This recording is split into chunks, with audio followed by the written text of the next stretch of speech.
Encore une fois, joyeux nouveau mois à chacun, et ce sera un mois de réjouissance et de joie.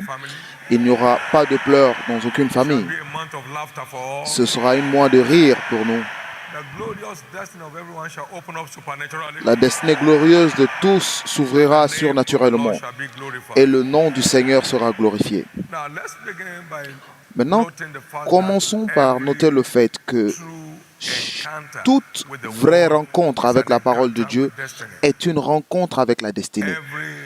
Toute rencontre profonde avec la parole de Dieu est une rencontre avec la destinée. Donc, soyez prêts à avoir une rencontre avec la parole qui ouvrira le prochain chapitre du plan glorieux de Dieu pour votre vie, au nom de Jésus-Christ. En ce grand mois de destinée, notre série d'enseignements pour les cultes de dimanche est titrée « Dévoiler votre destinée glorieuse dans la vie ». Ouvrez votre destinée glorieuse comme ordonnée par Dieu dans la vie.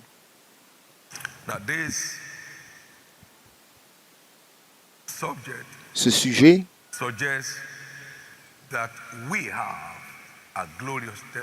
nous fait comprendre que nous avons une destinée glorieuse en Christ.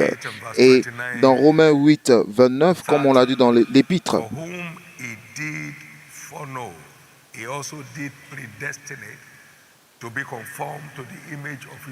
car ceux qu'il a connus d'avance, il les a aussi prédestinés à être semblables à l'image de son Fils, afin que son Fils fût le premier-né entre plusieurs frères. Et ceux qu'il a prédestinés, il a aussi appelés. Et ceux qu'il a appelés, il a aussi justifiés. Et ceux qu'il a justifiés, il les a aussi glorifiés. Donc notre appel dans la rédemption est un appel à la justification qui va aboutir à la glorification. Donc toute personne qui est sauvée a été justifiée par le sang de Jésus et il a été justifié pour être glorifié. Donc tout ce qui est honte et reproche prenne fin dans votre vie ce mois. À la place de votre honte, chez moi, Dieu restaurera le double de votre gloire. Il a dit, pour votre honte, vous aurez le double. Le double. Pour votre honte, vous aurez le double. Pour votre honte, vous aurez le double. Et cela est le plan de Dieu pour son peuple. Ésaïe 61, verset 9. Nous voulons comprendre que nous sommes créés pour sa gloire. C'est l'intention originelle de Dieu à la création de l'homme. Ésaïe 43, verset 7. Nous sommes créés pour sa gloire. Tous ceux qui sont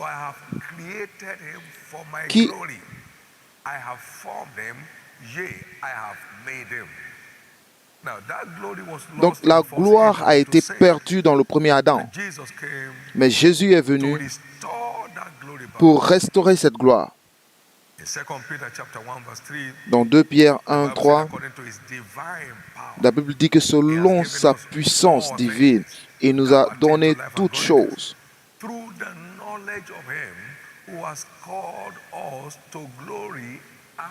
Au moyen de la connaissance de celui qui nous a appelés par sa propre gloire et par sa vertu. Donc nous avons été appelés dans la rédemption pour la gloire et la vertu, la gloire et l'honneur. Donc vous n'êtes pas rachetés pour être une victime de la honte, mais de la gloire et de l'honneur. Donc, tout air de honte et de reproche autour d'une personne ou de sa famille, aujourd'hui par la révélation de la parole de Dieu, toute force de la sorte, des forces des ténèbres, seront anéanties dans votre vie. Donc nous sommes rachetés pour la gloire. Et nous sommes fortifiés pour la gloire. Ésaïe 61, verset 7. Il dit, l'Esprit de Dieu est sur moi, il m'a oint. Et donc, le peuple s'élèvera par cette onction. Et dans le verset 7, il dit, au lieu de votre opprobre, vous aurez une portion double. Donc, nous sommes habilités à nous libérer de toutes sortes de honte et d'opprobre.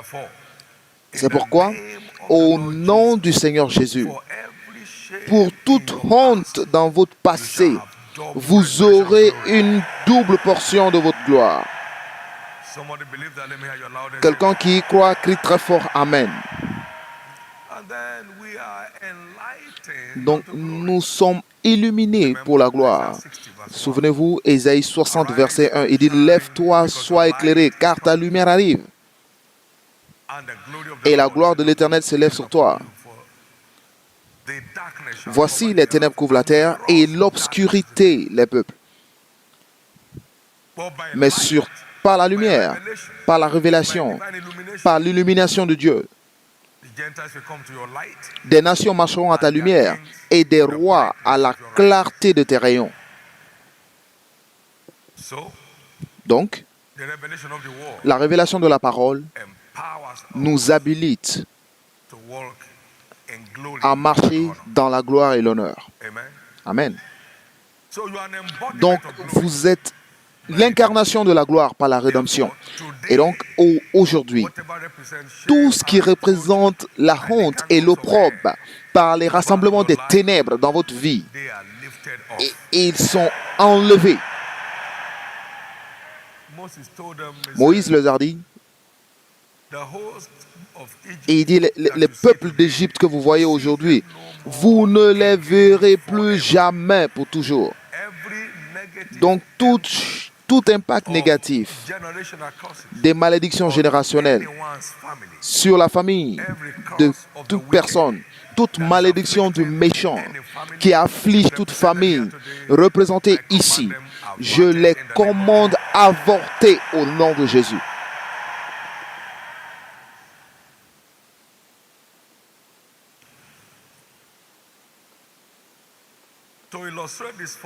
Donc, pour illustrer encore plus, nous comprenons des Écritures que tout croyant a une destinée enviable. Nous l'avons vu en Isaac.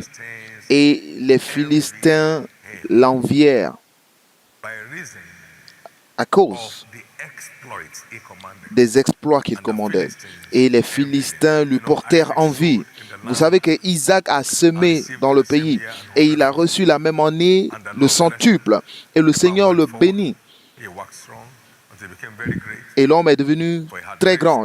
Il devint riche. Il avait des troupeaux, des possessions. Et jusqu'à ce que les Philistins lui portèrent envie. Et là, Galates 4, verset 29. Galates 4, 28. Et il dit, pour vous, frères, comme Isaac, vous êtes enfants de la promesse. Donc, tout enfant de Dieu est racheté pour vivre une vie enviable. Amen. Vous n'êtes pas racheté pour être une pitié, mais vous ête racheté pour être envié. Parce qu'aussi loin que vos yeux peuvent voir, c'est cela qui vous sera donné. Donc, vous êtes racheté pour être envié et non d'inspirer la pitié. Donc, tout problème de pitié dans la vie de quiconque assis ici aujourd'hui est déclaré avorté. Dites après moi, je suis racheté pour être envié et non pour inspirer la pitié. Donc, tout sujet de pitié autour de moi me quitte aujourd'hui. Et ainsi soit-il.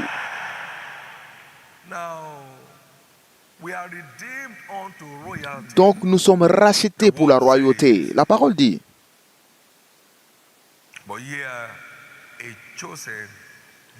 vous êtes une génération choisie,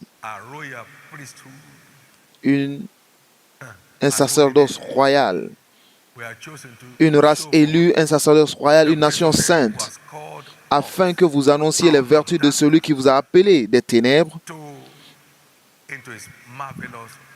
à son admirable lumière. Donc nous avons été appelés à vivre une vie admirable, un sacerdoce royal. Donc, Apocalypse 5, 9 et 10, cette rédemption ne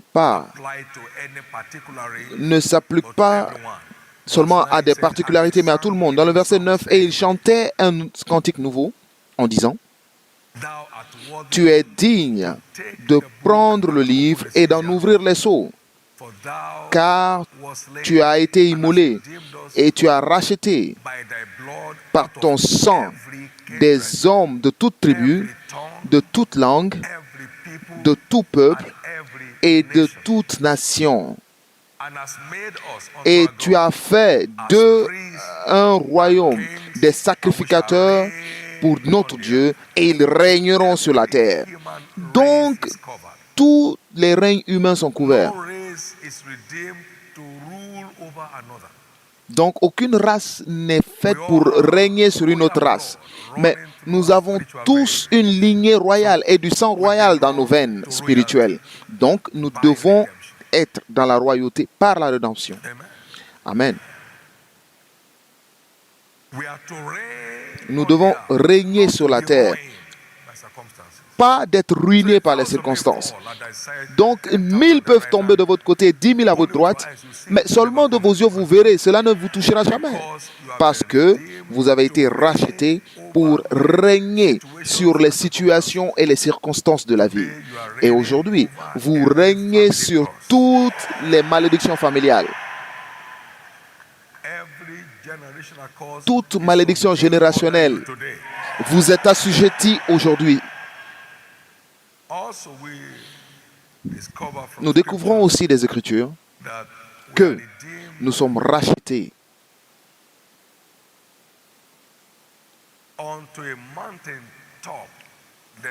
pour une destinée au sommet de la montagne. Il a dit, vous êtes le sel de la terre, la lumière du monde, et une ville située sur une montagne qui ne peut être cachée. Nous avons été rachetés pour le sommet des sommets dans la vie. Vous n'avez pas été rachetés pour souffrir dans la vallée, mais vous avez été rachetés pour le sommet.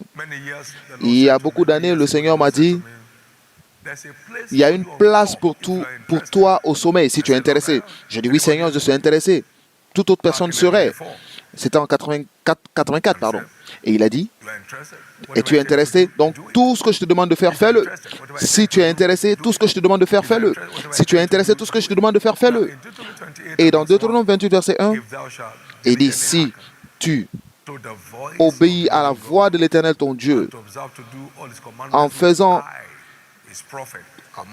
mettant en pratique tous ces commandements que je te prescris aujourd'hui, l'Éternel ton Dieu te donnera la supériorité sur toutes les nations de la terre.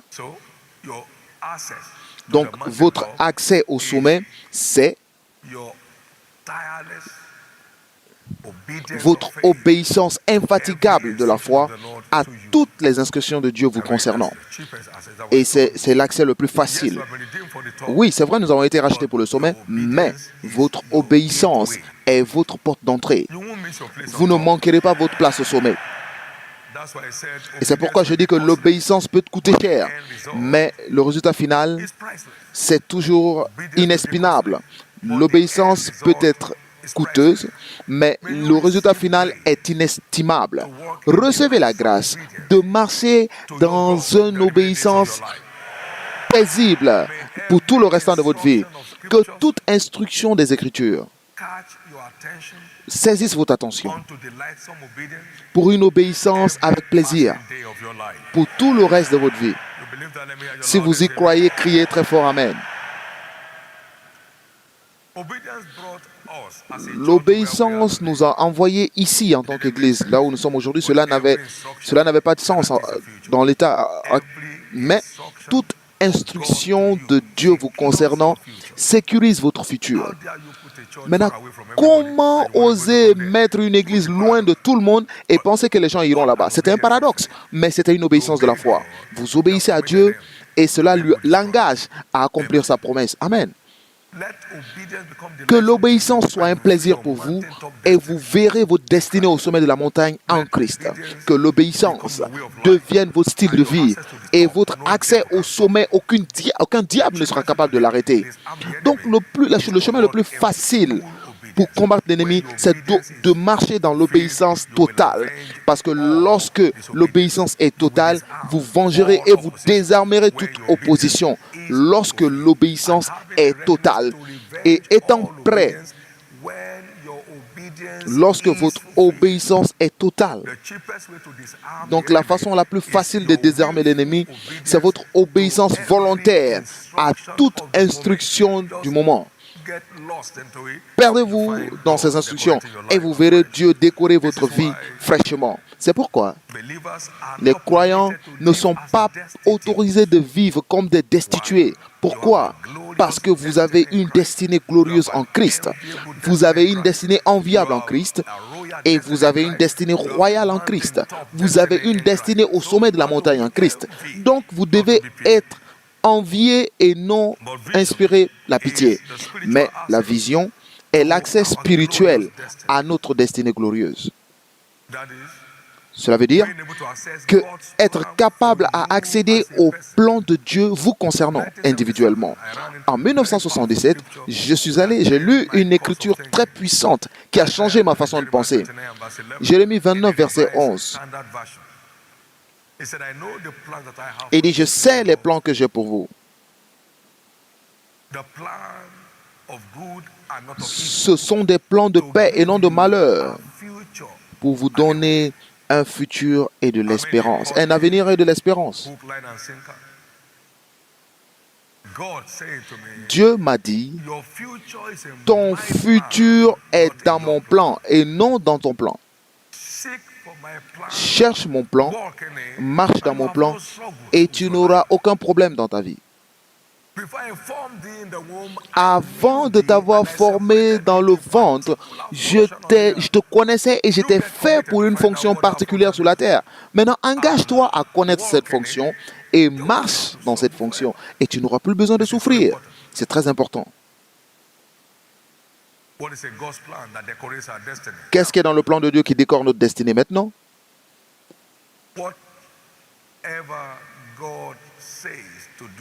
Tout ce que Dieu demande de faire, lorsque vous vous engagez à le faire, vous l'avez engagé aussi de marcher au-devant de vous. Et il va avec vous. Il marche avec vous. Il marche en vous. Et lorsque vous ne pouvez pas aller plus loin, il marche pour vous. Et c'est pourquoi le plan de Dieu est votre accès le plus facile pour une vie sans difficulté. Parce que lorsque Dieu dirige, il va au-devant de celui qu'il dirige, il va avec celui qu'il dirige, et il fonctionne, il œuvre à travers celui qu'il dirige. Il œuvre pour celui qu'il dirige. Donc ça devient un plaisir. Les gens pensent qu'il ne fait rien. Non. Celui qui l'a envoyé est celui qui le soutient, qui est en arrière, qui est devant et qui est avec lui. Donc, il devient un émerveillement. Et il n'avait pas soif lorsqu'il les conduisait dans le désert. Ésaïe 48, verset 21. Il a fait que les eaux coulent des rochers. Il a fait jaillir pour eux de l'eau des rochers. L'Éternel est mon berger, donc je ne manquerai de rien. Je ne manquerai de rien. Il me fait reposer dans de verts pâturages. Il rafraîchit mon âme. Il me dirige près des eaux paisibles. Et il me conduit dans les sentiers de la justice à cause de son nom. Quand je marche dans la vallée de l'ombre de la mort, je ne crains aucun mal, car tu es avec moi. Ce sont les merveilles qui accompagnent le fait de marcher dans le plan et le but de Dieu pour notre vie. Et dans ce grand mois de destinée, que la valeur du plan de Dieu pour votre vie aille au niveau suivant. En demandant, j'ai demandé au Seigneur, à un moment, à chaque fois que vous arrivez à une croisée de chemin, Jésus, quel chemin prendre? Qu'est-ce que tu me dis à ce moment précis? Ce n'est pas tout ce qui brille qui est de l'or. Ce n'est pas toute porte ouverte qui vient de Dieu. Parce qu'il y a beaucoup de portes qui sont des pièges. Mais lorsque vous vous engagez en le Seigneur et vous croyez,